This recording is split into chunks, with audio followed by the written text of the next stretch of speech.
Buenas noches, licenciado. Yo todavía no quiero que pase el día, no me ha alcanzado para nada. Bueno, vamos a dar inicio a la clase del día de hoy. Pregunto si todavía se integraron algunos de la sección C acá. Sí, licenciado. Sí, así es, Liz. Sí, Lick, por acá estamos. Gracias ahí por compartir el link. Vamos a terminar, si quieren, Sí, el tema, solo si me dan chance, de sección G, y de paso, pues aprovechamos para repasar. Vamos a terminar el tema que iniciamos con sección C, es decir, los impuestos como tal. Esto ya, la sección G ya lo tiene pulido, y el día de hoy, pues, me imagino que esto va a ser pan comido para ellos, pero veamos ciertos aspectos. Ya habíamos hablado de los impuestos fiscales que se deben de cubrir en el testimonio, mal llamado primer testimonio. Cierto, ustedes, vaya que me recuerdan que grabemos la clase. Aunque yo creo que ya muchos lo hacen, entonces no hay mayor dificultad en eso. Dame un segundo.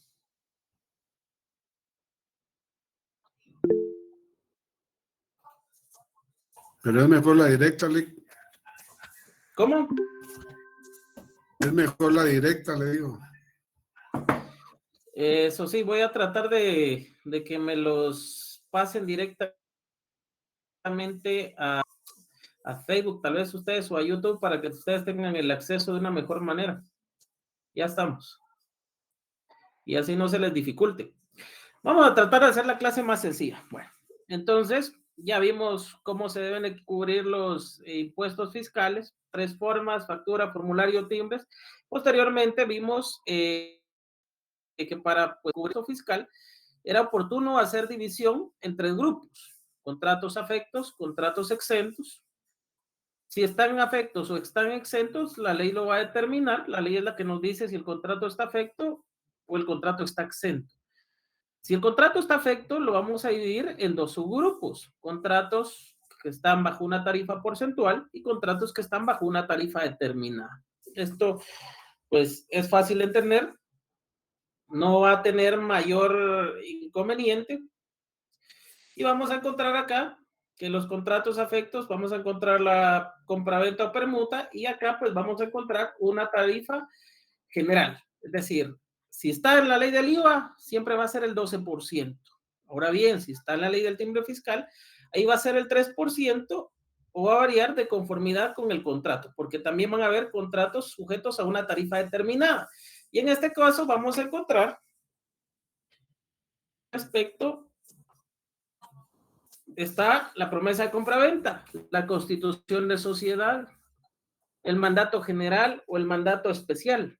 También son, si lo quieren ver de esta forma, pues contratos que están sujetos a afectos a una tarifa de pago del impuesto fiscal, pero ojo, ya la ley determina cuánto deben de pagar de impuesto fiscal. Entonces, no hay mayor inconveniente en esto, y por lo tanto, pues no creo que cause mayor discusión al respecto. No tendría por qué generar. Y luego, pues, encontramos los contratos no afectos. Dentro de los contratos no afectos es porque la ley no determina una forma de pagar este impuesto. ¿Y por qué no determina una forma de pagar este impuesto? Porque, pues, no está establecido en la ley. Como la ley no lo determina, sencillamente no se paga este impuesto. Ok, esto ya no tiene mayor inconveniente, ya sabemos cómo se paga. Pese a que la ley no determine un impuesto, lo determine, siempre se debe de agregar, además de ese impuesto, una estampilla fiscal de 50 centavos por razón del registro. Es decir, el contrato, licenciado, no paga impuesto, está exento, perfecto, pero debe ese timbre fiscal de 50 centavos por razón del registro. ¿En dónde lo tiene que pegar? En el testimonio especial. Licenciado, ¿lo puedo pegar en la copia del instrumento público? Sí. ¿Lo puedo pegar en la razón o engrose? También, no hay ningún problema. Recuérdense que testimonio comprende las copias del documento notarial versus la razón o engrose. Ok,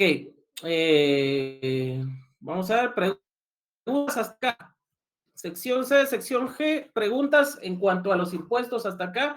Si les quedó alguna duda, la resolvemos de una vez. Y nos pasamos a los impuestos notariales. ¿Tienen alguna pregunta? Sí, Marvin. Buenas noches, licenciado. Disculpe, con una pregunta tema y con relación a un ejercicio de la tarea que nos dejó. No sé si se la puedo hacer ahorita o hasta el final, Por favor. porque es relacionada con los impuestos. Por favor. Ok, gracias.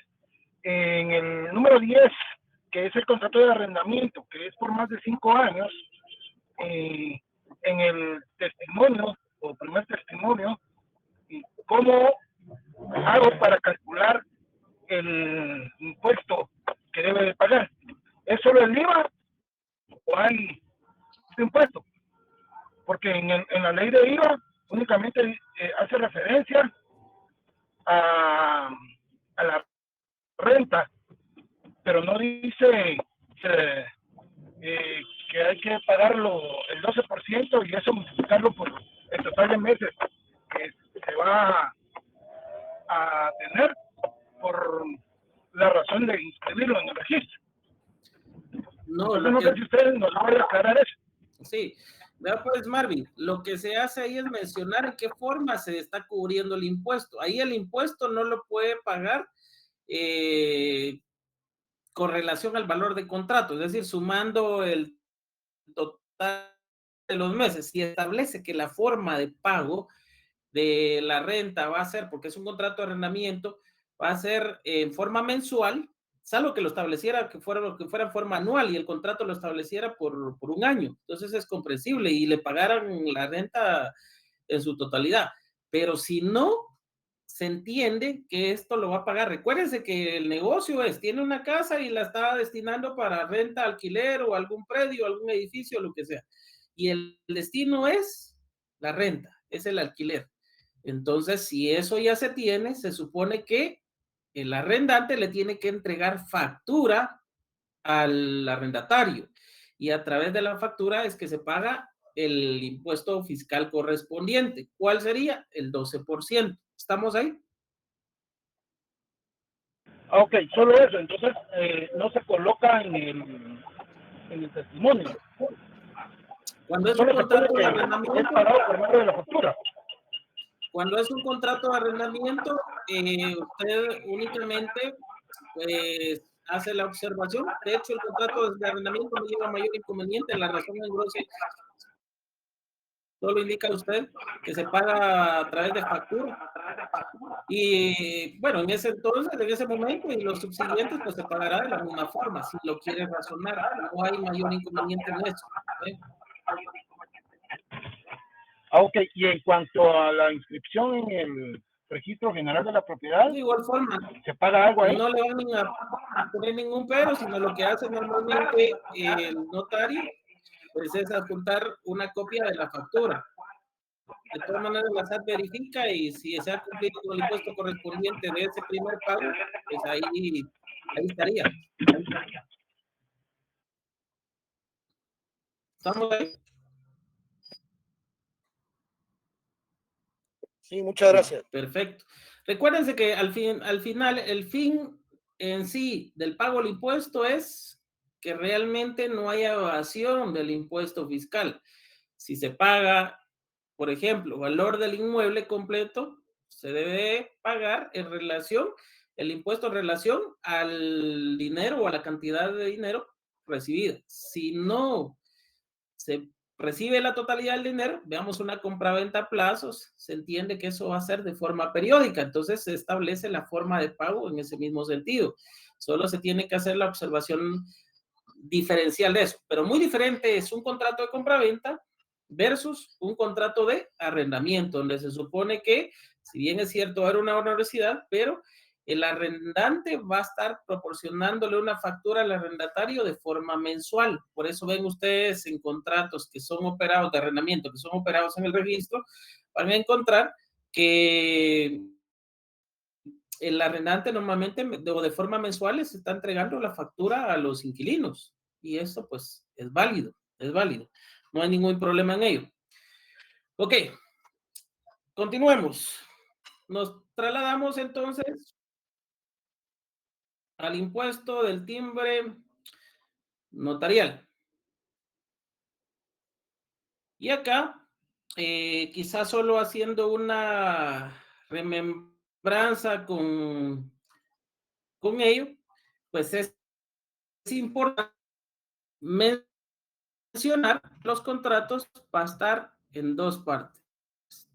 Contratos de valor determinado y contratos de valor indeterminado. Determinado, la naturaleza pues establece un monto del valor. Indeterminado, su naturaleza no establece valor. Por ejemplo, un mandato general judicial pues no van a contemplar un valor como tal, o una carta total de pago, es un contrato de valor indeterminado, no tiene un valor específico, ¿sí? Entonces, cuando son indeterminados, la ley establece que ahí solo van a pagar 10 quetzales de impuesto notarial. Y ojo, la ley establece que además de ese impuesto, debe de pagar 50 centavos de timbre fiscal por razón, por hoja. Acá solo lo va a establecer por hoja, es decir, 50 centavos de impuesto fiscal por hoja. No establece mayor indicación, únicamente dice que se debe pagar ese impuesto por cada una de las hojas dentro del testimonio especial, a secas. No hay ningún problema con ello. Es decir, un mandato general o judicial, perfecto. Se cubre el timbre notarial de 10 quetzales, que es el valor del impuesto notarial, y a su vez, si el testimonio integra 3 hojas, veámoslo así, 2 hojas del instrumento y una hoja de la razón grosses, 3 hojas, se deben de pegar 3 estampillas fiscales de 50 centavos por lo que la ley establece.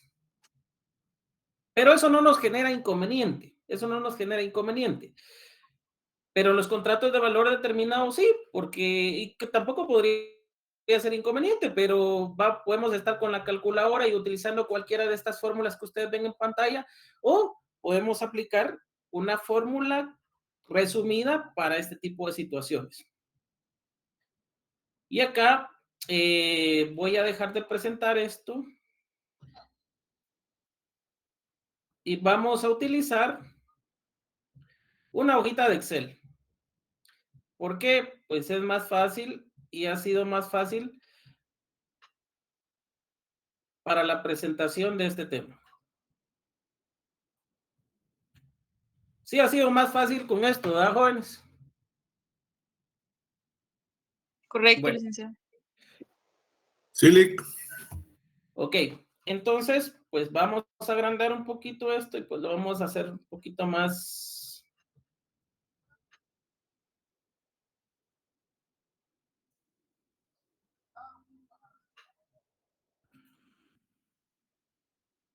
Vamos a colocarle otro balón, otro color acá.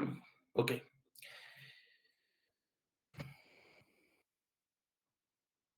Vamos a asignarle el valor acá.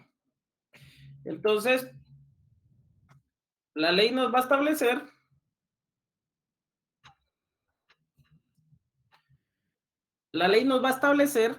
que de cada 1000 quetzales se deben de pagar 2 timbres fiscales, es decir, en cada 1000, perdón, hay 2 timbres notariales. En cada 1000 quetzales van a haber 2 timbres notariales. Por eso establece el 2 por millar. Y aquí lo que estoy haciendo es un cuadro comparativo. Por ejemplo, esto de forma completa, acá en su forma completa, lo que establece son 1000 quetzales. Hasta acá estamos. En cada 1000 quetzales van a haber 2 timbres. ¿Le estamos dando lectura a esto? Rosa María. Sí, así es, Lic. Ah, perfecto. Entonces, la explicación es sencilla hasta acá. Pongámosle un valor a cada timbre, subámosle de valor. Cada timbre de un quetzal, ojo, solo es para efectos de comprensión. Cada timbre de un quetzal les va a valer 500 quetzales. Como le digo, solo es para efectos de comprensión. ¿Qué quiere decir? Que dentro de estos 1000 quetzales, cada timbre les vale 500 quetzales. Y 500 quetzales, el 2 por millar. Entonces, ¿qué les quiero decir yo? La ley establece que el valor impuesto no puede ser menor de un quetzal ni mayor a 300 quetzales. Eso es lo que establece la ley, ¿sí? No hay ningún inconveniente en cuanto a esto. Pero ojo, un contrato, veámoslo acá, un contrato por el valor de, si ya sabemos que lo menos que se puede pagar de impuesto notarial por un contrato es un quetzal y el pago mayor o más alto debe ser de 300 quetzales, entonces veámoslo así, un contrato por el valor de 10 quetzales. ¿Cuántos timbres debe de cubrir ese testimonio especial en cuanto al impuesto notarial? ¿Cuántos timbres? Un quetzal, licenciado. Un quetzal, 2 de 50 centavos. Un quetzal. Ojo, no. Timbre notarial, no fiscal. Notarial. Aquí estamos hablando del impuesto notarial. ¿Sí? Entonces estaríamos hablando que en 10 quetzales solo un timbre notarial de un quetzal. ¿Estamos acá? El contrato vale 300 quetzales. ¿Cuánto va a pagar de impuesto notarial? Un quetzal, licenciado. Un quetzal. El contrato vale 499 quetzales. Un quetzal. El contrato vale 500 quetzales. Un quetzal. Un quetzal. El contrato vale 502 quetzales. Dos quetzales. ¿Por qué motivo? Porque ya se estaría pasando ¿a dónde? ¿A dónde? Se estaría pasando el territorio del otro timbre. Con un centavo que se pase, ya pagaría los 2 timbres notariales, es decir, 2 timbres notariales, el 2 por millar, pero ojo, eso es menor al impuesto considerado. Es decir, si se dan cuenta, el 2 por millar, pero eso no quiere decir que no se pague un quetzal de timbre notarial, porque la ley sí lo permite, no menor de un quetzal. Entonces quiere decir que sí se puede. Si pasó la frontera de los 500 quetzales, con un centavo que se haya pasado, ya paga el otro timbre. ¿Sí? El siguiente. El contrato vale, veámoslo así, el contrato vale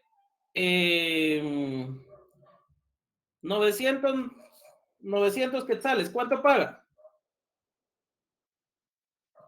2 quetzales. 2 quetzales de timbre notarial. 2 quetzales. El contrato vale 1000 quetzales. 2 quetzales. 2 quetzales. El contrato vale 1010 quetzales. 3 quetzales. 3 quetzales. 3 quetzales. ¿Por qué? Porque ustedes acá mentalmente ya saben que aquí va a estar la otra frontera del siguiente timbre. ¿Sí? Ahí ya se pasó a la otra frontera. Y así puede seguir. Veámoslo así. 1000 quetzales. Ustedes ya saben que tienen acá 1000 quetzales, pero si se pasa al otro, pasa a la otra frontera, ya pasa al 3.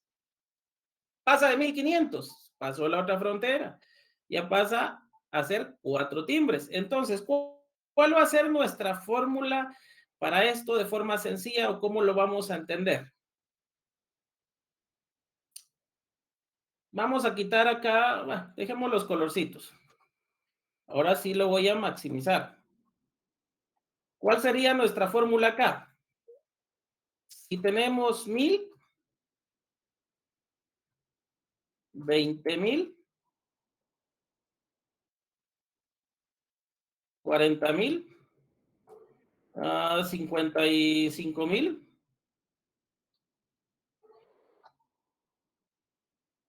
25,500, 25,300, 25,600, 35,600, 150,000, 151,000. Ok, Desde este punto de vista vamos a ir realizando las siguientes fórmulas y las vamos a ir resolviendo. Ustedes, cuando pues empezaron a aprender matemáticas, se dieron cuenta o les enseñaron que podían hacer una división en los números para dividir tanto los 100 a partir de los 1000. Por ejemplo, en los 1000, los 3 ceros le indicaban la siguiente relación numeral. Entonces, la coma era un apóstrofe que se le ponía en la parte de abajo, a partir del 1. En los 2000 a partir del 2, de igual forma. En los 20,000 a partir de los 20 y los 3 ceros separaban cada posición numeral. En este caso vamos a hacer lo mismo para efectos del pago del impuesto. Entonces, vamos a encontrar y le vamos a poner una comilla únicamente por efecto del aprendizaje.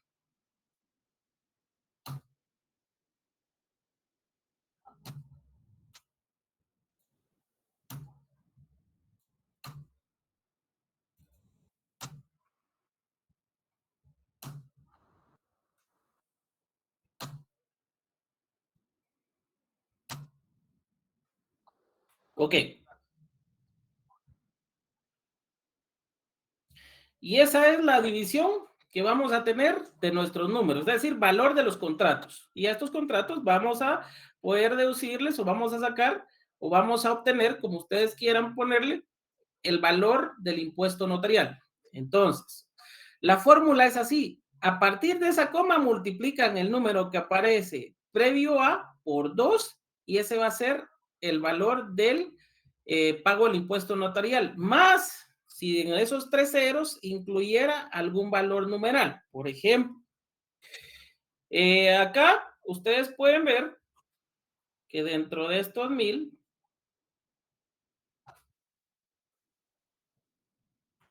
el 1, si quieren lo ponen acá, el 1, y si se dan cuenta por 2, ¿cuánto les va a dar de resultado?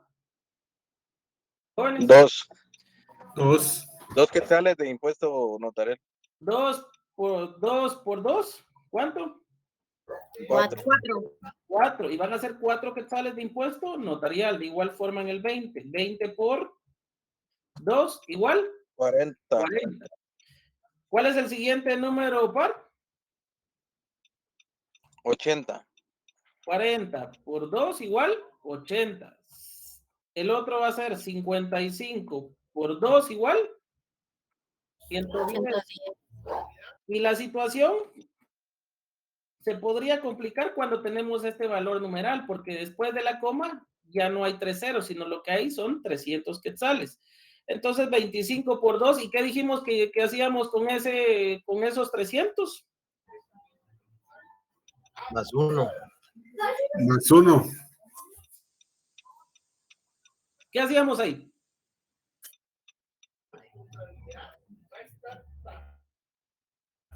Se suma un timbre notarial de valor de un quetzal. Exactamente. ¿Se recuerdan cuando sumábamos en la barrita, cuando teníamos ahí, si era menor a 500, un timbre? Si era mayor a 500, antes de los 1000 o dentro de los 1000, ya eran 2 timbres. Entonces, ¿cuántos timbres hay ahí en los 300 quetzales?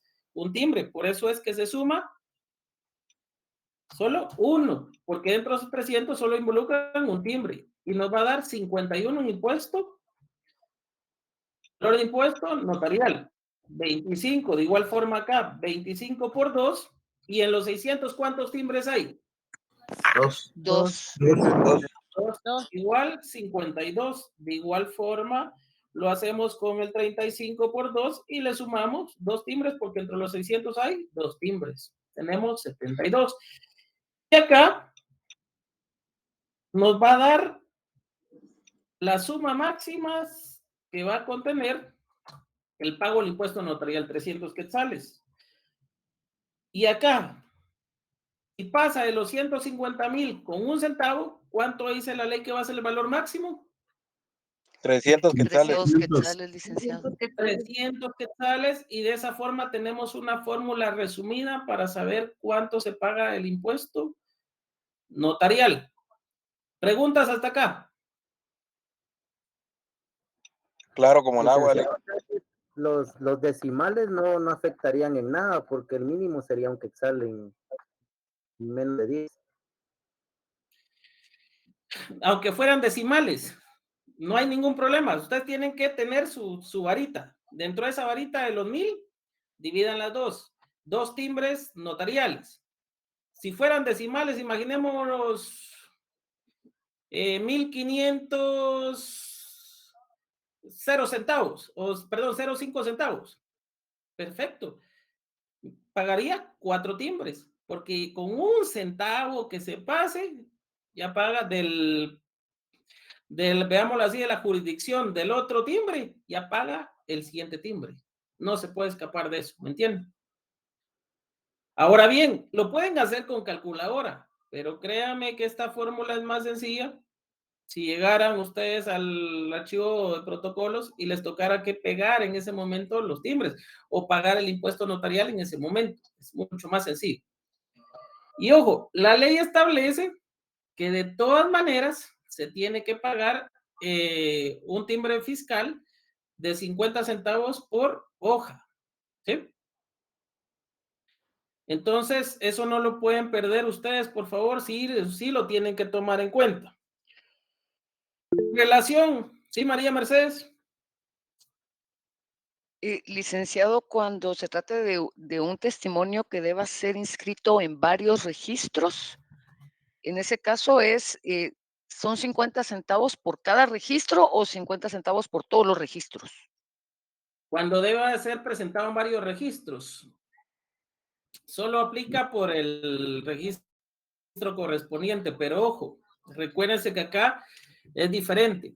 Veamos un testimonio que va a ser presentado en el registro de la propiedad y también en el registro mercantil.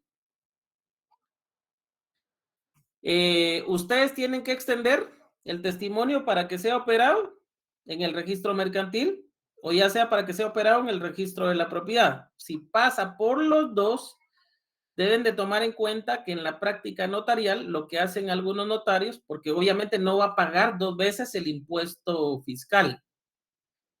Como no va a pagar 2 veces el impuesto fiscal, parece que los 2 registros no van a revisar 2 veces, es decir, no se van a hacer 2 testimonios para que lo paguen los registros. Algunos notarios optan por 2 cosas. Algunos remiten un testimonio nuevo donde se haga ver que ya se cubrió el impuesto fiscal correspondiente. Y esto lo hacen para querer adelantar el registro que van a tener, por ejemplo, en el registro mercantil sin ningún problema. Pero ojo, lo que sí se da en la práctica es que el testimonio que se opera en un registro se ingresa en el otro registro para que sea verificado y se haga la operación correspondiente también en ese registro. Es decir, no se paga 2 veces, porque si no estaríamos hablando de una doble o múltiple de ¿qué? Tributación.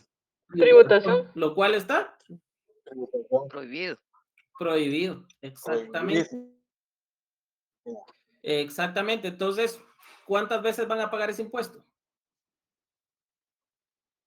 Entonces, solo se paga solo se le adhiere una estampilla de 50 centavos, aunque se opere en diversos registros, licenciado. Exactamente. Ok, gracias, muy amable. Exactamente. Ahorita quiero tocar otro tema con ustedes. Solo denme un segundito. Solo voy a corroborar algo acá en el sistema. Denme un segundo.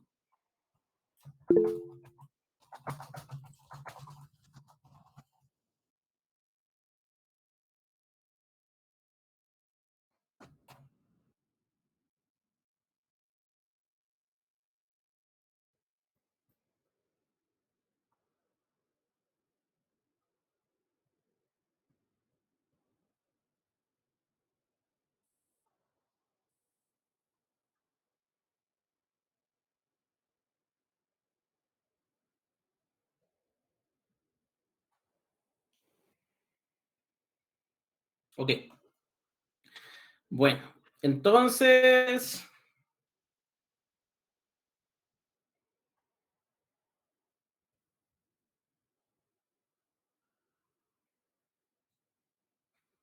Vamos a manejar el siguiente tema y por último con ustedes, quizás antes de ver esto, vamos a ver la relación contractual. Quizás hoy no nos dé tiempo, pero la siguiente clase sí la veamos, la relación contractual ya de los mandatos, es decir, las cláusulas como tal. Y vamos a ver también, vamos a finalizar con ustedes el tema de lo de la servidumbre. Se recuerda que lo tocamos y vimos ciertas generalidades. Lo que me interesa es ver el clausulado, que al final es la práctica notarial que nos va a interesar en cuanto al tema en sí. No quiero decir, como les digo, sin menospreciar la teoría. Sí vamos a ver parte de la teoría, pero me interesa la práctica notarial. ¿Qué modalidades vamos a nosotros a establecer del mandato? El mandato en sí, cuando ustedes lo han aprendido, van a encontrar que el mandato, pues, o es general o es especial. La ley así lo establece. Y me gustaría que se fueran a su ley porque no es lo mismo que yo les esté diciendo esto, a que podamos hacer la interpretación legal tal como corresponde. ¿En qué artículo encontramos o inicia a regular nuestro Código Civil el mandato? ¿Quién me lo da? Del 1686 en adelante. Por favor. Y entonces establece que el mandato, pues, por medio de este contrato de gestión, si lo quieren ver ustedes así, una persona encomienda a otra la realización de uno o más actos o negocios. Y establece que en el mandato con representación, el mandatario obra en nombre del mandante y los negocios que realice dentro de las facultades que se le haya conferido obligan directamente al representado. Y en el mandato sin representación, el mandatario obra en nombre propio sin que los terceros tengan acción directa contra el mandante. En la práctica notarial es más común ver mandatos con representación. ¿Por qué? Porque no tendría ninguna razón de ser que existieran mandatos sin representación si no se va a obligar al mandante. Es decir, yo encomiendo a otro la realización de ciertos actos en mi nombre, pero al final no va a haber algo que me obligue a mí de forma directa porque voy a hacer un mandato sin representación. Entonces no tiene ningún sentido. Por eso es que en la práctica realmente, el 1686, Merely. Entonces, lo más común es que encontremos que la mayoría de mandatos van a ser con representación. El mandato con representación o sin representación. En la mayoría de casos van a ser con representación por lo que ya hemos considerado. La ley va a establecer, el mandato debe constar en escritura pública como requisito esencial para puede otorgarse un mandato en documento privado. Si les preguntan a ustedes, ¿qué dirían? Negativo, licenciado. ¿Sí o no? No, licenciado, porque ese es requisito esencial para su validez. Ok, por regla general no, porque es requisito esencial para su validez. Hay unas excepciones. ¿Cuáles son las excepciones? La primera, cuando se trate de asuntos cuyo valor no exceda de 1,000 quetzales, en lo cual pues ya no se considera eso. Cuando la representación se confiere por cartas poderes para la asistencia a juntas y demás actos en que la ley lo permite. Y ojo, aquí si quieren le agregan una pequeña calaverita, porque cuando se va a otorgar un mandato en documento, quizás no privado, pero se va a otorgar, o el notario puede otorgarlo en hojas simples, no en documento privado, sino en hojas simples, porque aquí puede haber una contradicción. Muy diferente es documento privado y muy diferente es que se esté otorgando en hojas simples, cuando este es otorgado en el extranjero, cuando el notario, recuérdense la función del notario en el extranjero, cuando está en el extranjero, ¿se puede llevar el notario el protocolo? No. No. No. ¿De qué forma va No, Lick. ¿De qué forma entonces va el notario a actuar? Tiene que Actúa en notificar al hojas registro de simples. protocolo. Y ¿Lo va a luego hacer? en Guatemala se tiene que protocolizar lo actuado por el notario fuera del país. Exactamente, pero lo va a hacer en hojas simples. Lo hace en hojas simples.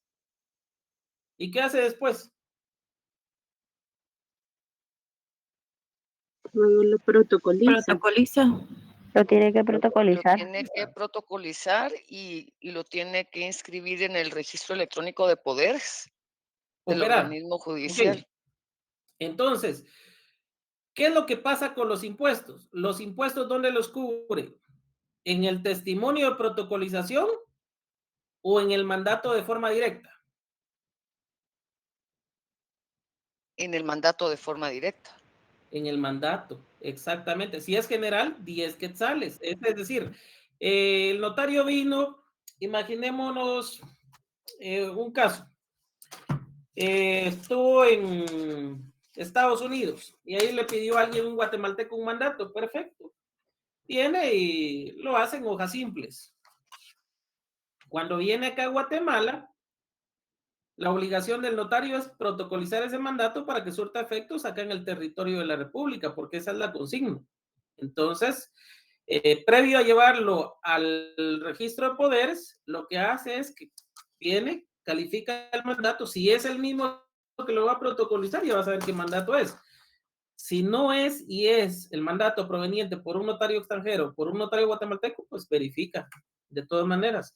Si necesita una traducción, si no necesita la traducción, perfecto, es un mandato general, un mandato especial. Si es general, 10 quetzales de timbre fiscal.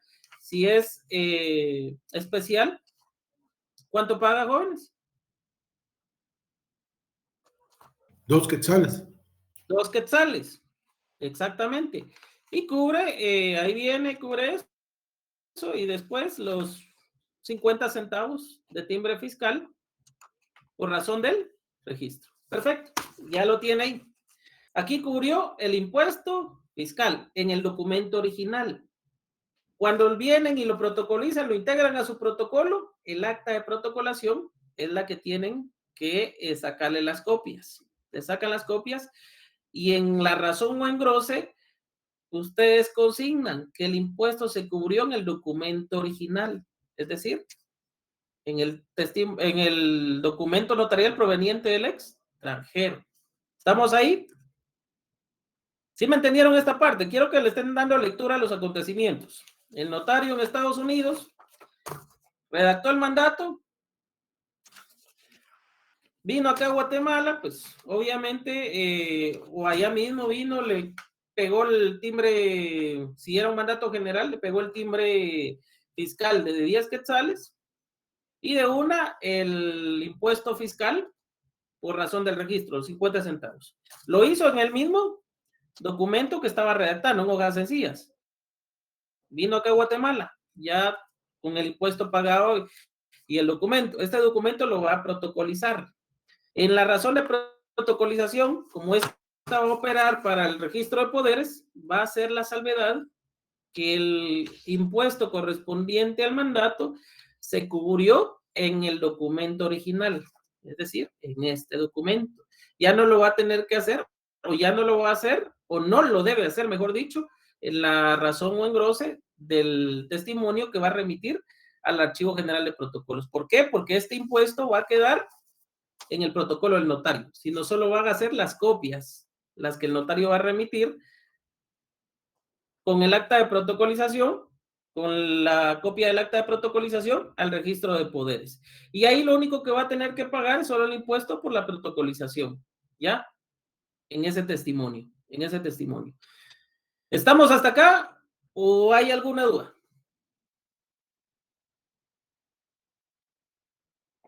Todo claro, licenciado. Sí, Cristian. Licenciado, una pregunta. ¿Este documento debe de pasar por el Ministerio de Relaciones Exteriores? No. Aquí nos vamos a otro tema. Vean, pues. Tenemos que manejar el tema de la apostilla, pero yo pienso que esto lo debemos manejar en una sola clase porque si no nos vamos a hacer bolas. Si el documento está suscrito a la Convención de la Haya, se paga apostilla. Si el documento no está, perdón, el país no está suscrito a la Convención de la Haya, se van a pagar los pases de ley. ¿Cómo lo vamos a entender? Si el documento que se está redactando o que se va a enviar un guatemalteco, es decir, llego con ustedes como notario y le digo, quiero tener un mandato para que alguien pueda ejercitar ciertos actos en mi nombre, pero va a ser en otro país. Perfecto. Se redacta el documento, pero este documento que estoy redactando acá en Guatemala, como va a surtir efectos en otro país, yo tengo que ver que ese país, pues, no esté o no esté suscrito a la convención o al convenio de la Haya, ¿sí? Entonces, si está suscrito al convenio de la Haya, ya sé que aquí voy a editar yo o va a ser únicamente a través del Ministerio de Relaciones Exteriores, con el apostillado. Pero si no, me va a obligar a los pases de ley. O bien tengo que ver la ley de ese país. ¿Por qué tengo que ver la ley de ese país? Porque puede hacer que la ley de ese país me obligue a cubrir el impuesto de otra forma o a ceñirme a la ley de ese país. ¿Por qué? Porque va a surtir efectos en ese país. Como les digo, para eso es necesario que ya veamos el tema de la apostilla y estas consideraciones. Ahora bien, un documento que viene acá a Guatemala es diferente. ¿Por qué? Porque Guatemala está suscrito al convenio de la Convención de la Haya, ¿sí? Entonces, si Guatemala está suscrito, lo único que hay que verse es la reciprocidad del país del que viene. Si el país del que viene, pues, si lo quieren ver ustedes así, no está suscrito a ese convenio, entonces va a tener que ser a través de los pases de ley. Pero si está suscrito al convenio, lo único que se va a requerir es la apostilla. ¿Estamos ahí? El apostillado es únicamente un timbre, no hay mayor inconveniente con eso. Pero sí es necesario que lo veamos en una clase específica para explicarles todos esos detalles, porque si no nos vamos a hacer pobres. Veamos ahorita el tema de mandatos a nivel general y quizás en una próxima clase ya les explico el tema de la apostilla y lo vemos ya en su forma particular para que no nos compliquemos y se nos haga más sencillo. Ok. Estamos hasta acá con lo que es el mandato. Mandatos, pues la ley va a establecer que van a ser con representación o sin representación. Si es con representación, obligan al mandante y si es sin representación, no obligan en forma directa al mandante como tal. Ya establecemos que uno de los requisitos esenciales, pues es que debe constar en escritura pública, con ciertas excepciones que ya las hemos visto acá. Y el artículo 1688 está objeto del mandato todos los actos o negocios para los que la ley no exige intervención personal del interesado. Es decir, si la ley exige que la persona tenga que estar presente, ¿qué sucede acá? No se puede otorgar mandato. O bueno, se puede otorgar, pero este no va a ser tomado en consideración porque la ley va a establecer que la persona debe estar presente. ¿Sí? No se puede dar poder para atestar o donar por causa de muerte, ni para modificar o revocar dichas disposiciones. Ahí hay una excepción del mandato. Por ejemplo, un testamento, ¿alguien puede otorgar un testamento en nombre de otro? No se puede. No, es personalísimo. De igual forma, una modificación, revocación, no se puede hacer por medio de un tercero. Tiene que ser la propia persona, ¿sí? Ok, 1689. Solo es gratuito el mandato si el mandatario hace constar de manera expresa que lo acepta de ese modo.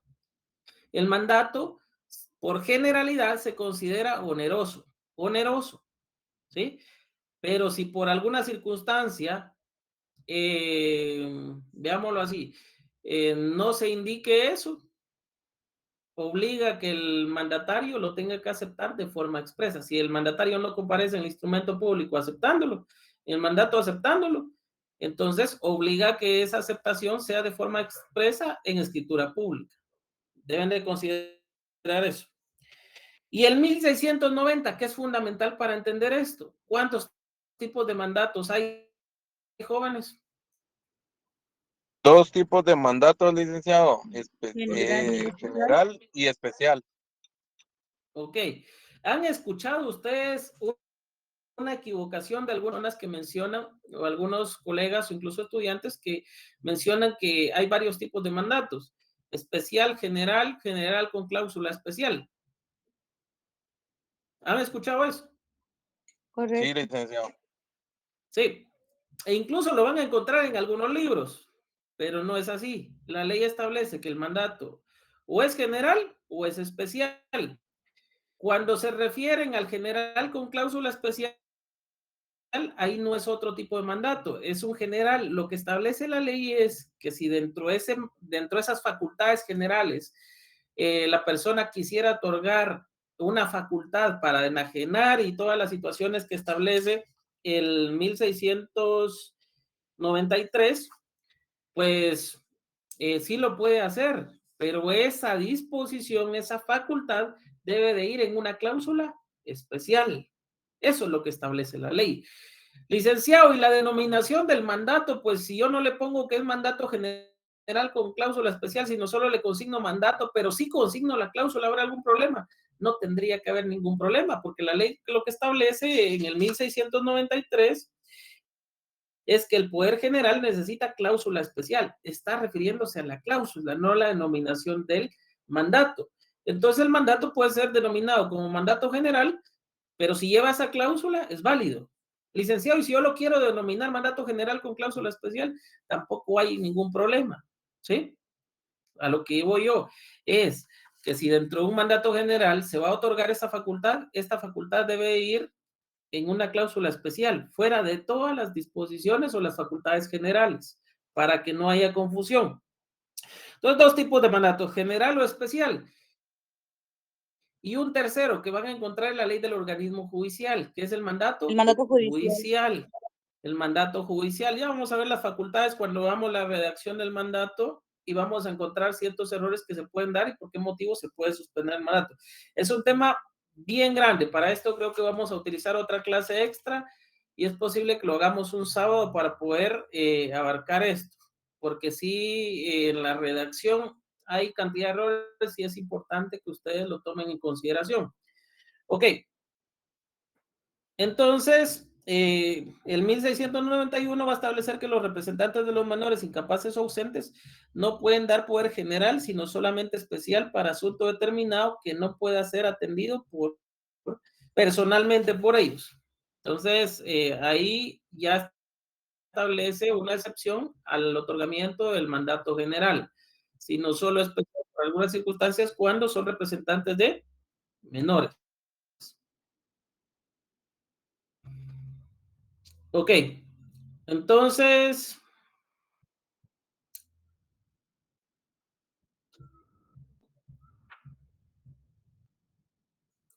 vamos, ok, vamos a continuar. Posteriormente, ¿qué figuras vamos a encontrar afines al otorgamiento del mandato?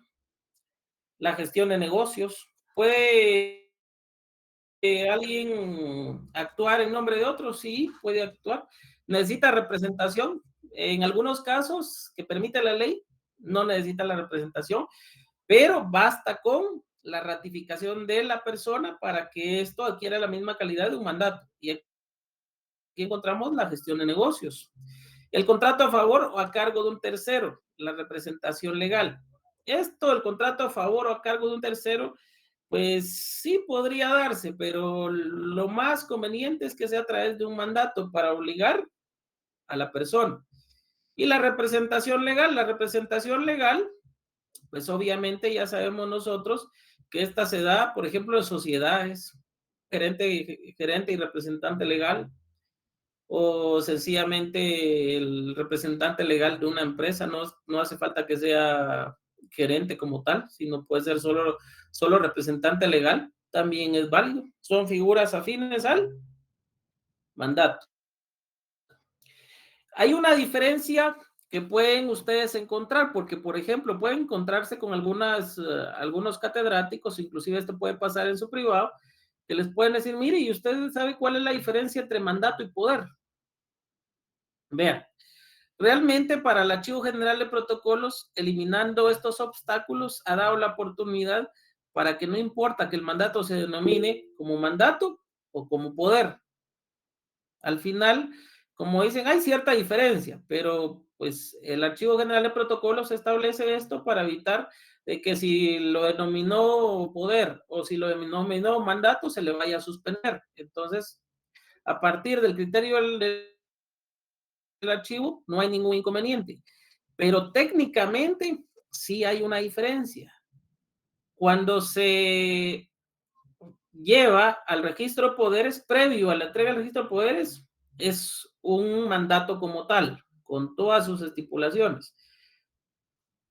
Saliendo el archivo del registro de poderes, perdón, cuando ya está operado, debidamente operado y aceptado por el registro, ya el mismo registro le consigna un nombre y le consigna el nombre de poder número tal y tal. No sé si se han dado cuenta ustedes o han tenido la oportunidad de ver uno.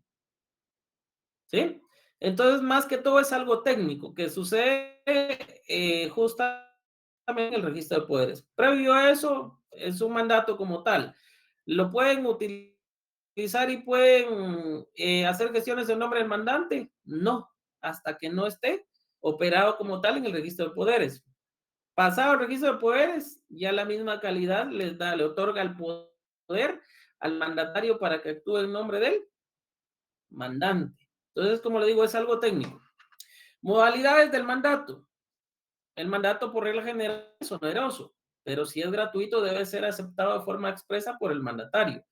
Puede ser revocado. Una de las generalidades es que puede ser revocado en cualquier momento. La gratuidad, que fue la que ya establecimos. Y posteriormente, pues vamos a encontrar ciertas causas comunes. Acá no me voy a detener tanto, pero por ejemplo, los casos de tributación, sí. Esto ya lo vimos. Poder general, 10 quetzales. Poder especial o mandato general, como ustedes lo quieran denominar, 2 quetzales. El judicial, aquí no está exento. Acá hay un pequeño inconveniente. Acá el mandato judicial es, ¿qué dijimos? No, afecto. ¿Sí?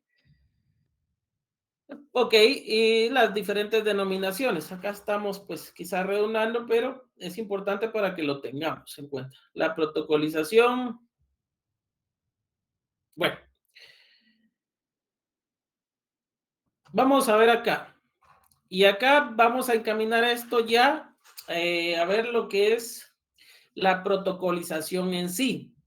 Pero ojo, ¿por qué me interesa que veamos este tema solo a fondo? Porque ya cuando vamos el tema del apostillado, ya vamos nosotros a tener esto en cuenta y no se nos va a hacer ajeno. El artículo 8 del Código Notariado establece cuáles son los instrumentos públicos que van a ir dentro del protocolo y va a establecer escrituras matrices, actas de protocolación, razones de legalización y otros documentos que el notario registra de conformidad con el Código Notariado. Y aquí vamos a encontrar el caso del artículo 864, si no estoy mal, o 862, tal vez me corrigen, del Código Civil, que establece la transcripción del acta del testamento común cerrado. ¿Sí? Ok. ¿Qué vamos a entender nosotros acá? Se recuerdan que cuando vimos la redacción del instrumento público había una forma de protocolizar dentro de un contrato y eso lo hacíamos en una cláusula. Ahorita ya es más fácil entenderlo para ustedes porque también puede darse la protocolización a través de un acta protocolar dentro del protocolo, que es incorporar un documento material físicamente a su protocolo como tal.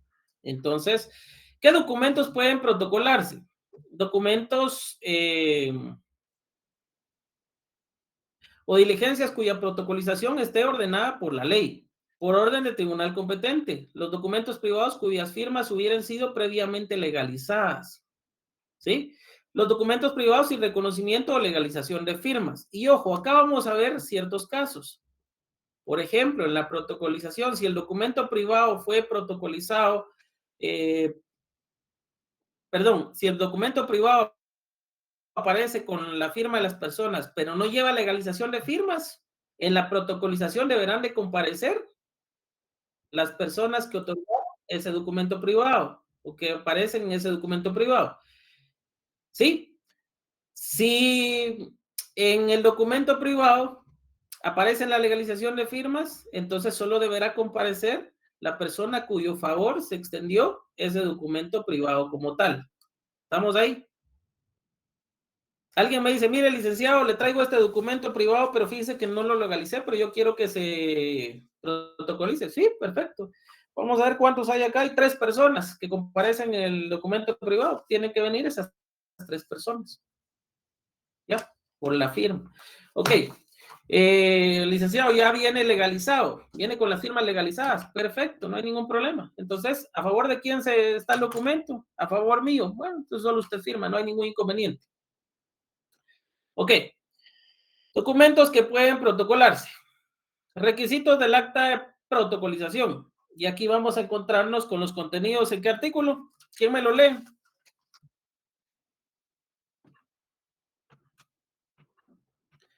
¿Quién me hace favor de leer el artículo 64 del Código Notariado?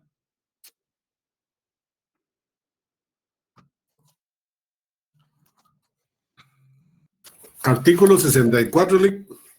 Por favor. El acta de protocolización contendrá el número de orden del instrumento, el lugar y la fecha, los nombres de los solicitantes o transcripción en su caso del mandato judicial, mención del documento o diligencia, indicando el número de hojas que contiene y el lugar que ocupa en el protocolo, según la foliación y los números que correspondan a la primera y última hoja. La primera y últimas hojas. La firma de los solicitantes en su caso y la del notario. Perfecto, excelente. Y aquí vamos a encontrar los requisitos para poder protocolizar un documento. Sencillo, no hay mayor inconveniente. Quizás acá porque solo estamos teniendo lo que es la teoría de la lectura de la ley. Ya viéndolo en la práctica van a ver que es más fácil. Cuando ustedes estén realizando su prontuario, pues va a ser más fácil todavía. Bueno, luego encontramos los mandatos otorgados en el extranjero, que era lo que hablábamos, donde habíamos pues nosotros indicado que íbamos a ver quizás el tema del apostillado. No los quiero cansar tanto, pero sí me interesa ver esto en una sola clase, que yo sé que va a llevar más tiempo. Pero bueno, mandatos provenientes del extranjero. Estos no son otros tipos de mandatos, sino tienen que ser los mandatos contemplados en nuestra legislación. ¿Qué les quiero decir? Un mandato administrativo otorgado en el extranjero y fue denominado en el extranjero, en otro país era conocido como mandato administrativo o mandato como gestión de negocios. Pues no hay ningún problema, pero cuando venga acá al país y va a surtir efectos acá en el país, el notario debe de calificar ese mandato y denominarlo o darle una de las denominaciones establecidas en la legislación, siempre y cuando no pugne con la legislación de Guatemala. ¿Y qué es lo que va a hacer el notario? Pues sencillamente, aunque haya sido determinado como mandato administrativo, el notario lo va a calificar y va a establecer si las facultades que establece ese mandato son generales o son especiales. Y así lo va a denominar para operarlo en el registro de poderes. Pero no es que sea otro tipo de mandato, sino es el mismo mandato, pero cuando viene, obviamente, se califican las facultades para ser determinadas como generales o como una facultad especial que se le va a otorgar al mandatario. ¿Estamos acá? Sí, licenciado, gracias. Y acá yo les podría dar a ustedes, por ejemplo, un mandato proveniente del extranjero en otro idioma y denominado de otra forma en el examen, y puede hacer de que ese mandato tenga ciertas facultades y ustedes tengan que calificarlo, hacer la protocolización y al calificarlo determinar si es un mandato general o un mandato especial o un mandato judicial, que podría ser, e indicar en qué forma van a cubrir ese impuesto. Que no estamos en clases presenciales porque sería oportuno realmente enseñarles esto en la práctica para que no tuvieran ningún problema, cómo se hace, cómo se paga el impuesto. Que pues esos son los inconvenientes a los que nos lleva la virtualidad, pero vamos a buscar algunas formas quizás de poderles enseñar esto, establecerlo por medio de un sistema, aunque yo sinceramente les digo, he visto que ya muchos de ustedes ya están cansados de la virtualidad. Le ha pasado a su servidor también, ya muchos ya no quieren estar frente al computador, ya les cansa. Otra de las cosas, lo que se pensaba que podría ser una facilidad para la distancia, para que muchos no se movieran en su casa, pudieran estar tranquilos y evitaran el pago de buses y un montón de cosas, también es algo que opera en contra del mismo estudio, el mismo estudiante. ¿Por qué? Está la familia, que aunque no quiera quitarle la atención, se la va a quitar porque la persona ahí está presente. Están los distractores, bullas, vecinos, la interferencia del internet, la lluvia, la luz, el agua, un montón de situaciones que pueden darse y que pueden afectar al final la concentración del alumno. Aparte, si el alumno no tiene un lugar de estudio propiamente y está cerca de la cama, yo siempre he dicho que la cama y el estudio no son buenos consejeros. Le van a dar ganas de acostarse, va a apagar su cámara, y si no se le olvida o se le activa su cámara, lo va a ver uno durmiendo ahí. ¿Sí? Y han pasado un montón de incidentes en este caso. No, yo solo les hablo de alumnos que se han dormido en las clases. Hay otras situaciones. Entonces, vamos a buscar formas de que el estudio sea más interesante y que realmente ustedes puedan aprender. Su servidor no tiene la intención de perjudicarlos a ustedes o evitarles y hacer esto engrososo para que ustedes no salgan, sino darle las herramientas más oportunas para que realmente aprendan y para que esto sea sencillo ya cuando estén ejerciendo como notarios y no se les complique. Entonces, nos vamos a quedar el día de hoy hasta acá.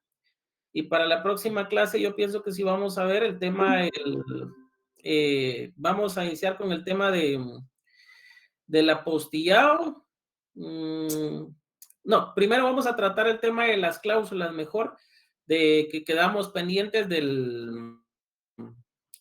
de las servidumbres.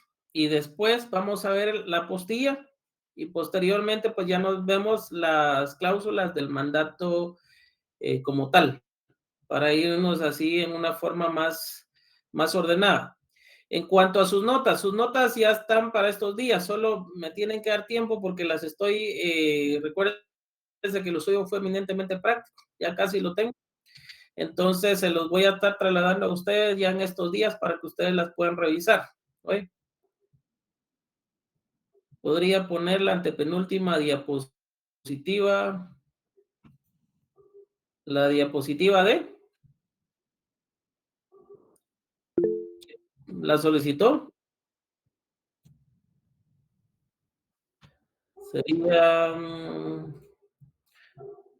Sería esa.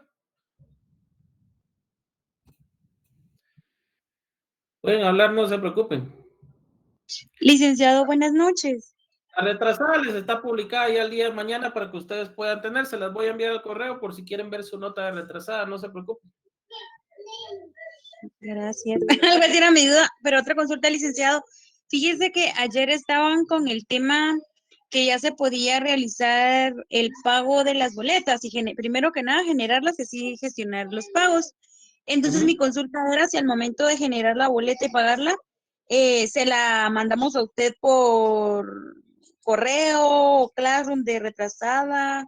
Vean, o no. háganme un favor, si quieren ustedes y lo pueden socializar. Gracias por su precisión, María Fernanda. Envíenmelo al correo y me mandan su nota del que tenían de zona, porque recuérdense que como el sistema entró hasta después, yo verifiqué y no hay ningún problema, todos ganaron, porque no hubieron muchos en el examen, de hecho no hubo ningún inconveniente, pero para que no haya ningún problema y que no les haga falta un punto, no me vayan a querer colgar después, porque vayan a decir que este catedrático no me dio un punto, pues mándenme eso para poder apoyarles y no dejarlos por un punto hoy. Yo espero que no sea así, pero si no, pues ahí estamos para apoyarlos y ya se nos viene nuestra segunda retrasada, que espero pues ya no ver a los mismos por las razones que ya he considerado y pues, pero sin embargo, si los volviera a ver porque no pagaron o algo, pues ya va a ser problema de ustedes, ya no va a ser de su servidor. ¿Alguien más que tenga otra pregunta? Sí, muy buenas noches, licenciado. Disculpe con la pregunta. ¿En dónde podemos ver la grabación de su curso o de la clase de hoy? Disculpe la molestia. De la sección C es usted, ¿verdad? Así es, de la sección C. Voy a descargar esto si quieren y lo voy a subir a la página de YouTube y les voy a mandar todas las grabaciones para que lo tengan sección C y sección G por si las quisieran ver. Sección C tiene una muy buena catedrática, la licenciada Judith Orizar, fue subdirectora del Archivo General de Protocolos, ella es experta en el tema de mandatos. Esto se los va a poder completar de una forma perfecta. De todas maneras, si en un momento podemos hacer un acompañamiento con la maestra, pues será un gusto. Pero les van a quedar de esa manera. Yo les voy a enviar el link si quieren a su catedrática para que ella se lo remita y puedan ver la clase. Excelente, Lick. Muchísimas gracias. Muy amable. Para servirle. Sí, Glenda. Buenas noches, licenciado. Disculpe solo con una preguntita. El testimonio y el testimonio especial, ¿esos también son a mano o pueden ir a computadora? Esos les voy a dar la oportunidad que lo hagan a computadora. Recuérdense que lo que me interesa es que aprendan. ¿Por qué? Y que no lo hagan a última hora, por favor, porque se nota cuando algo lo entregan a última hora. Recuérdense que, y se los digo el día de hoy, si no van con las indicaciones o las instrucciones del trabajo, no se los puedo aceptar, aunque se molesten, aunque se enojen, porque ya ha sucedido en otras ocasiones. Entonces, por favor, sigan lineamientos y mejor empiécenlo a hacer. Porque se nota un trabajo hecho a última hora. Y no les miento, yo incluso les puedo mandar fotografías cuando me hagan la entrega en esta ocasión. Y se van a dar cuenta, la letra se nota malísima, no se entiende. Utilizan cualquier tipo de hojas. Las hojas están sueltas. Le entregan al coordinador el trabajo como que si él fuera el encargado de ordenarlo y de pegarlo y todo. Algunas veces le pagan a otras personas y créanme que yo ya sé inclusive cuando les pagan a otras personas porque se nota. Y ojo con los padres de familia, a veces hasta los hijos ponen a redactar y yo he encontrado diversidad de letras y no es mentira, eso pasa. Y cuando yo tengo dudas de algo, yo sí le pido al alumno que me haga una prueba y se lo pido en el momento. Incluso lo puedo citar por eso para evitar crearle complicaciones. Y efectivamente he notado cómo la letra varía. Entonces no quiero afectar a ninguno, como digo, son cosas, ahí tienen 20 puntos que no es que les valga de forma directa el protocolo, porque yo hago un examen sobre el protocolo, entonces estaríamos hablando 10 protocolos, 10 exámenes sobre ese contenido, pues se les facilita a ustedes, porque ya solo serían 20 puntos del examen de forma directa, ya no tendrían ningún inconveniente. ¿Sí? Lo que pasa es que yo separo la práctica de la teoría, entonces podemos hablar que en la teoría ya solo podría ser un falso y verdadero o subrayar, mucho más fácil para ustedes todavía, mucho más fácil. El segundo examen realmente puede estar regalado para ustedes o puede ser lo más complicado si no siguen instrucciones. Y como le digo, no es cuestión de su servidor. Yo tengo la intención de que ustedes realmente aprendan. Es intención que ustedes aprendan. Entonces, tomen en cuenta que es su último semestre. Yo espero encontrarlos ya en la práctica, ya como todos unos profesionales. Me encantaría ver excelentes profesionales trabajando y como le dije yo a alguien que encontré una vez en tribunales, uno se emociona cuando ve un alumno bien preparado en una audiencia y sabe lo que está hablando. Porque eso es diferente, pero eso solo lo lleva la buena voluntad de ustedes. Entonces, quedamos ahí, jóvenes. Si no hay ninguna otra pregunta, yo les voy dejando por el día de hoy. Les deseo feliz noche y nos vemos el día lunes. Lick, disculpe, buenas noches. Licenciado, disculpe. Tengo una duda. Sí, Carla. Entonces, en sí, solamente la escritura es la que va a mano. ¿Cómo así? Digamos, todo lo que es cierre y solo la escritura luego va a mano y todos los demás documentos los podemos hacer a compu. Efectivamente, yo les voy a dar chance para que solo los instrumentos protocolares los hagan a mano, todos los instrumentos que les he pedido y ahí lo demás, las obligaciones previas y posteriores puedan ir a computadora, pero ojo, tampoco vayan a hacer todas, porque no necesito todas. Yo les voy a decir, empiecen a trabajar todos los instrumentos ahorita. Y yo ya les voy a decir de qué instrumentos son los que yo voy a necesitar el testimonio o el testimonio especial. Entonces, ahorita no se ofusquen a hacerme los testimonios porque se están adelantando a eso, ¿sí? Eso sí, se lo estoy permitiendo a computadora porque eso fue un tema que ya vieron en Derecho Notarial 2, pero sí es conveniente que lo hagan a conciencia para aprender. ¿Oye? ¿Estamos ahí? ¿Sí, José? Sí, Lick, muchas gracias. Licenciado,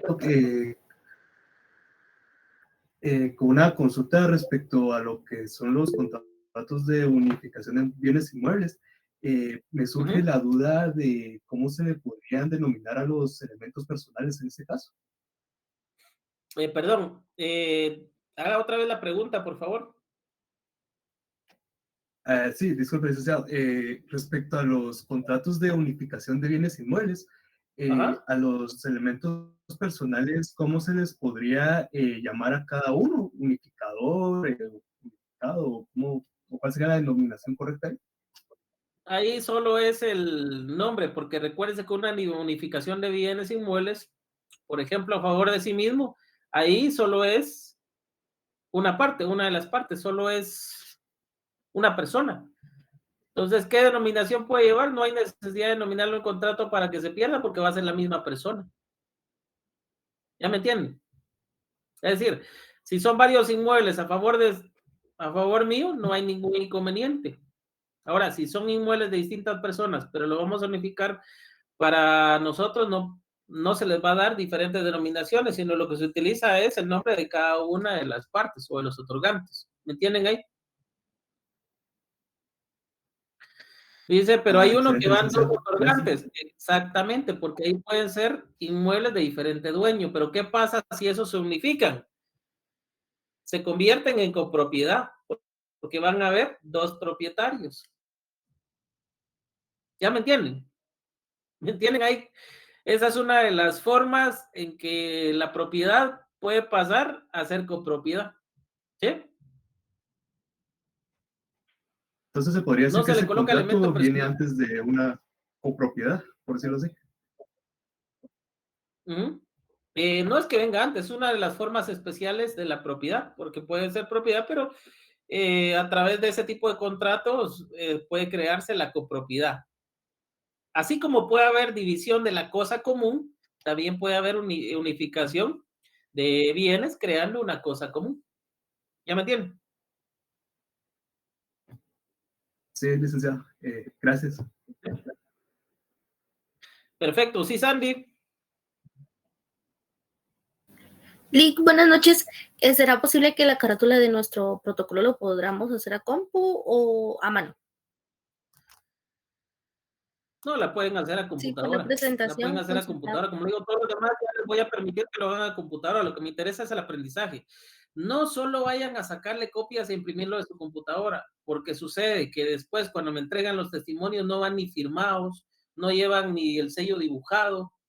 Y los timbres, si les dijera yo cómo me hacen ahí la significación de que realmente cumplieron con el impuesto, realmente deja mucho que desear.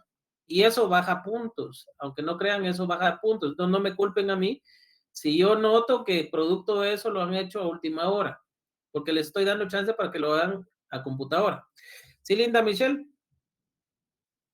Buenas noches, licenciado. Yo tengo una duda referente a la protocolización de acta de matrimonio. Mi duda es, tengo ¿Verdad que que les realizar... está generando dudas ahorita el trabajo?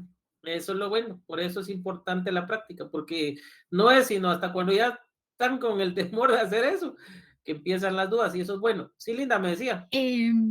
¿Debo de realizar el acta, licenciado, o solo la protocolización? Prefiero realizar el acta, por favor. El acta de matrimonio. Sí, haga como que si estuvieran casando a algunos de sus amigos, celebrando el matrimonio de algunos de sus amigos. Ok, licenciado. Sí, me imagino que lo mismo aplica para la legalización de firmas, ¿verdad? Y para el protocolo proveniente del extranjero.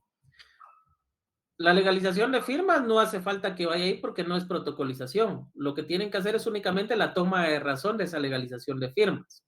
Documentos provenientes del extranjero, sí, pero tanto el acta de matrimonio como el documento proveniente del extranjero lo pueden ustedes hacer a computadora, o bien, si tienen un ejemplo, una copia de algún documento proveniente del extranjero, protocolicen esa, ¿sí? De acuerdo, licenciado, gracias. Bueno, David Adonías, pregunta, por favor. Buenas noches, perdone, yo sigo, bueno, suplicándole, Lick, porque para mí es un castigo escribir en letra molde, me está costando bastante. No sé si lo puedo hacer a carta o sigo a molde, porque sí me está costando bastante. Va, continúe en carta, pero como le digo, sí voy a verificar su escritura. Sí, porque fíjese que en molde estoy tratando de hacer, pero voy muy lento y me está costando demasiado. Llevo apenas 3 escrituras. Va, si se le facilita de esa forma, dele. Yo siento que ahorita, mire, yo sé que están tomando incluso hasta minutas de algunos libros o algo. No está mal. Pero es bueno que con lo que les he enseñado vayan identificando los errores, porque yo voy a ver si realmente estuvieron siguiendo lo que les enseñé o no. Y esto me da chance a mí para verificar cuáles son los errores más comunes que ustedes tienen también y decirles, miren, esto no, esto sí. Eso sí, muy distinto es a que sean errores por haber tomado la transcripción de algún colega o algo. Y otra cuestión muy distinta es que sean errores porque realmente no siguieron los lineamientos que se han enseñado en clase. Eso ya es diferente, ¿sí? ¿Qué les puedo decir yo? Si son errores comunes que pueden pasar y que su servidor pues no ha atendido, no los voy a tomar como errores para calificación. Pero si son situaciones, por ejemplo, donde no han seguido los lineamientos, donde veo yo que incluso abuso de mayúsculas, otras cosas, entonces ahí sí lo voy a considerar, porque sí espero que ustedes por lo menos sigan esos lineamientos. Yo esperaría que no, como les digo, lo que a mí me interesa acá es la práctica de ustedes. Vamos a ver ya cuando me entreguen su prontuario y cuando yo empiece a calificar eso, y para eso es importante los coordinadores. El día de mañana les voy a enviar un enlace para que los coordinadores me puedan enviar los datos de ellos y de sus grupos, por favor, y ya con eso, pues, poder tener una reunión, solo coordinadores, y poder darle lineamientos de trabajo. Si no hay otra pregunta, entonces les deseo feliz noche Licenciado, a todos. Sí, licenciado, perdone. Los instrumentos pueden ser iguales para todo el grupo, digamos, nosotros tenemos un grupo de 13 por el momento, nos faltan 2, entonces podemos utilizar el mismo instrumento para copiarlo. Toda vez le pongamos el nombre, pues, nuestro, ¿verdad? Sí, puede como ser. notarios. Esa es la intención de que lo hagan en grupo, pero ojo, yo les voy a agradecer que no solo copien, porque lo que pasa en la mayoría de grupos es que 1, 2 o 3 trabajan y la mayoría solo copian.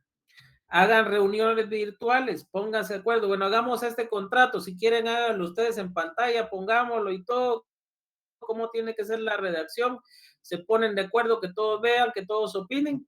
Y ya después que esté determinado, entonces ya lo pueden trasladar y poner sus datos con diferentes otorgantes. Diferentes otorgantes.